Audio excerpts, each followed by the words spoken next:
Saquon Barkley has eclipsed the 2,000-yard mark to become the 9th member of the 2,000-yard rushing club. This came on an afternoon where the Eagles faithful were in full throat, an opportunity to see their team clinch the NFC East.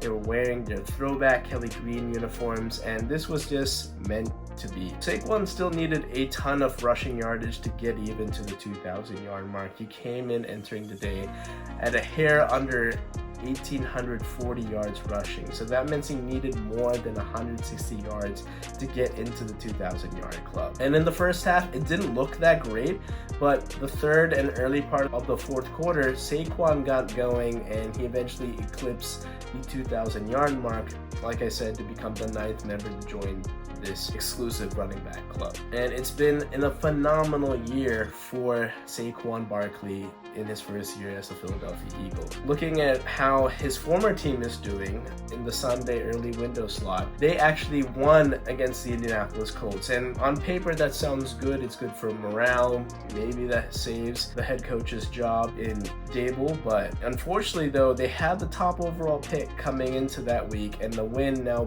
drops them down all the way to 4th. And even on a day where the Giants win, they actually kind of lose, and this win could set them back for many years because they desperately need a quarterback. They don't have the quarterback of the future on their roster, and this is not the best quarterback draft coming up. Expect Cam Ward and Shadur Sanders to go very early in the draft, and I wouldn't be surprised if a team even tries to trade up to get one of these two talented quarterbacks. It's going to be interesting to see what the New York Giants are, because like we've been saying throughout this entire year, when John Mara basically outed himself on Hard Knocks offseason, where he said he would have a hard time sleeping if Saquon was playing for the Philadelphia Eagles. Well, his worst nightmare has come into fruition. Saquon is flourishing with the Eagles, and they've clinched the NFC East, while the Giants are in last place in the very same division. Now, we have to see next week if Saquon is going to play in Week 18. He is just a mere 101 yards away from breaking Eric Dickerson's all-time leading rushing record, and he has the luxury of the extra game. But if you do think about it, he would need a ton of more carries to match the amount of attempts that Eric Dickerson has, and to be honest, Eric Dickerson broke OJ's record at the time when OJ ran for 2,000 yards in a 14-game season. So he had 2 extra games to get his record.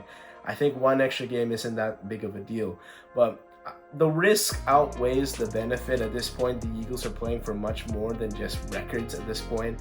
And if Saquon wants it, I'm sure Nick Sirianni will at least give him a try at it, but it's now involving many other pieces outside of Saquon.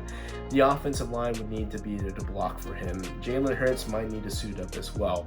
And I just think that's very unnecessary. If there were playoff stakes that mattered here, where the Eagles could be in play for the 1 seed, but they're locked into the 2 seed. They can't go higher and they can't go lower. At this point, rest up, get ready for the postseason, take advantage of a free bye week, and then prepare for your wild card opponent in 2 weeks.